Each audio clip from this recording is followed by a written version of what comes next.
এখানে আমার প্রায় নতুন টাকা ছিল প্রায় 40,000, ব্যবসায়িক কিছু টাকা ছিল 5 লক্ষ টাকার মতো, আর ঘরের আসবাবপত্রের কোনো অভাব নাই। আমার মায়ের স্বর্ণ অলংকার, বোনের স্বর্ণ অলংকার সবগুলা এখানে ছাই হয়ে গেছে। আগুন আগুন আগুন আগুন করে আগুন বলতে আমি বাইরে এসে ওই সময় আর ঘরের দিকে খেয়াল নাই, ওদিকে আগুন নিপানোর সময় ওদিকে চলে গেছে। একটা কাপড় ছাড়া আর কোনো কিছু আমরা বাইর করতে পারিনি। আমরা ওদিকে ছিলাম প্রায় পাড়ার প্রতিবেশী নম্বরে 2,000-এর উপরে, 3,000-এর উপরে লোক আছে।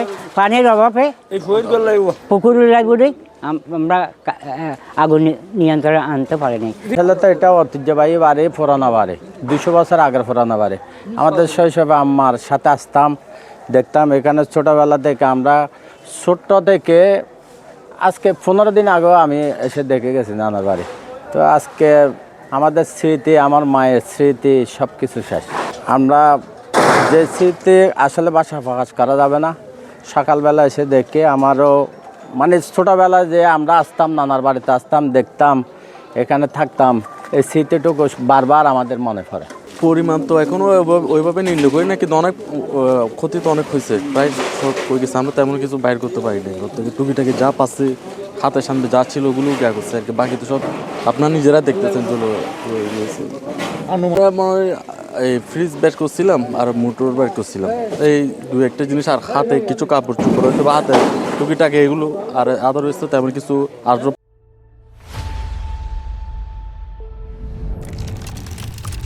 পত্র করতে পারিনি। আলমারি বলেন, বলেন, এগুলো সব রয়ে গেছে। আগুনসূত্রপাত খুব তাড়াতাড়ি হচ্ছিল, আর আমার তো সম্ভব পাইনি তো তখন। যেহেতু আমরা প্রথম যেদিকে দৌড়ছিল ওদিকে নিভাতে গিয়ে এখান থেকে আসতে মনে 5-10 মিনিট সময় লাগছে। অতটুকুর মধ্যে যতটুকু দৌড়াদৌড়ি করতে পারছি নিচে, অতটুকু সবাই ফ্যামিলি সবাই বাইরে গেছে, সবাইকে বাইরে করে দিয়েছি। যেখান থেকে আগুনের সূত্রপাত হয়েছে এর পিছনে ঘরটা হচ্ছে আমার সামনের ঘর থেকে আগুনের সূত্রপাত। আমার চাচা ছিল, ওরা মিলে আমরা 5-6 জন আসছি, দেখতেছি আগুন উঠে গেছে সালে। তো তখন ইলেকট্রিক লাইন কাটে নাই, আমরা পানি মাসে আমাদেরকে সব টানিয়ে এদিকে নিয়ে যাচ্ছে। তা ইলেকট্রিকের লাইন থাকার কারণে পরে আবার ইলেকট্রিকের লাইন কাটাইছে, মসজিদে অ্যানাউন্স করা হলো। পরে এখান থেকে দেখতেছি সবাই আসছে, তখনও মানুষ মানে মোটামুটি আগুন ওদের ঘরেই ছিল।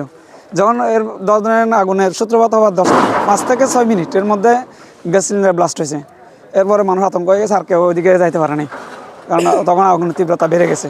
আমরা তখন ছিলাম যে টিনের চালে টিন গুলতেছি, যাতে পার্শ্ববর্তী করে আমাদের ঘরের এদিকে না যায়। এখানে আরও এলাকার মানুষ তো অনেকেই ছিল, প্রায় না হলেও আপনার 5 শতাধিক মানুষের চাইতে বেশি হবে।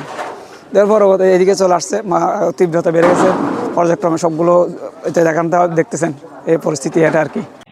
ঘটনাস্থলে শুরু থেকেই ছিলাম এবং যতক্ষণ আগুন নিভে নাই ওখানে স্পটেই ছিলাম। আনুমানিক হয়তো সব মিলিয়ে 10-12টি হবে।